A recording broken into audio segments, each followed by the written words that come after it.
বিতাড়িত শয়তান থেকে আল্লাহর নিকট আশ্রয় প্রার্থনা করছি পরম করুণাময় অসীম দয়ালু আল্লাহর নামে।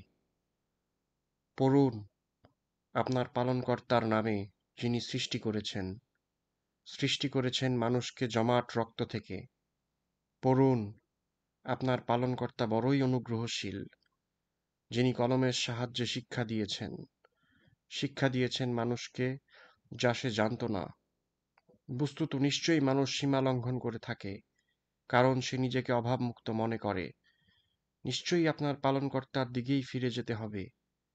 আপনি কি তাকে দেখেছেন যে নিষেধ করে এক বান্দাকে যখন সে সলাত আদায় করে?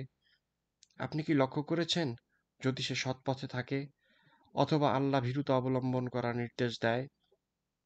আপনি কি লক্ষ্য করেছেন যদি সে মিথ্যা আরোপ করে ও মুখ ফিরিয়ে নেয়? সে কি জানে না আল্লাহ দেখেন? কখনো নয়।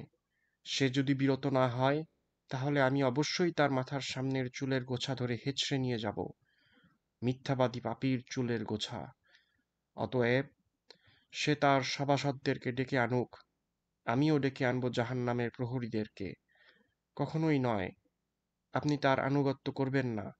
আপনি সেজদা করুন ও আমার নৈকট্য অর্জন করুন।